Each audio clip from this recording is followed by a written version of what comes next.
Welcome. So glad you're here for this explainer. Right at this very moment, inside the device you're watching this on, there's this hyper-efficient, totally invisible system juggling just countless operations to keep everything running perfectly. Today, we're going to crack open the processor and look at its hidden life. Specifically, we're talking about the instruction cycle and how it so gracefully handles something called interrupts. Let's get right into it. Okay, let's dive into this. Here's our roadmap for the cycle. First, starting the processor cycle. Second, fetch and execute cycles. Third, the interrupt cycle. And finally, coming to a halt. Number 1, starting the processor cycle. Okay, so when the processor first wakes up, it immediately kicks off what's called the fetch cycle. This is step number 1, the processor's absolute first mission. Basically, it reaches right into memory to grab the next instruction it needs to execute. And this is totally crucial, because without this retrieval step, the processor just sits there idle. It literally can't process the next operational requirement without it. Number 2, fetch and execute cycles. And this brilliantly illustrates the core loop driving, well, all of computing. Step 1, the processor starts executing. Step 2, it fetches that instruction from memory. And step 3, it decodes and actually executes the fetched instruction, translating it into a physical action. Fetch, decode, execute. Fetch, decode, execute. It really is the continuous heartbeat of the system. Now, here's a massive, absolutely fascinating detail about this execute phase.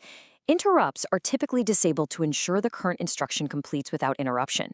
Think of it like the processor putting up a giant "Do Not Disturb" sign on the door. During execution, it actively blocks out external signals to maintain absolute stability. It just shuts out the rest of the system long enough to finish that current instruction flawlessly. Number 3, the interrupt cycle. Which leads us to a real plot twist. Right after execution finishes, what actually happens when an interrupt is pending? Now, what's really interesting about this slide is how it clearly shows the processor facing a fork in the road. On one side, if there are no pending interrupts, it just proceeds straight to the fetch stage and grabs the next instruction. Business as usual, right? But if an interrupt signal is detected, the processor immediately suspends the execution of the current program. It hits the pause button so it can prioritize this new alert. So, once it's paused, we take this little emergency detour. Phase 1, suspend current execution. Phase 2, transfer control over to the interrupt service routine, or the ISR. You can think of the ISR as the system's dedicated emergency responder.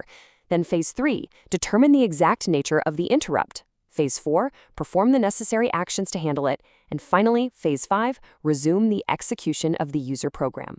So the crucial point is, the processor seamlessly resumes the execution of the user program at the exact point of interruption. It doesn't crash, and it doesn't need to restart the whole shebang. Because control was systematically handed off to the ISR and then handed back, the processor just goes right back to its normal cycle, exactly where it left off.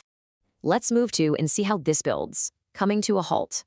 Because, every process has to eventually reach a conclusion, right? And that's the halt state.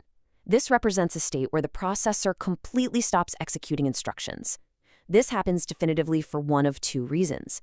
Either the program successfully completed its run, job well done, or the system ran into a critical error.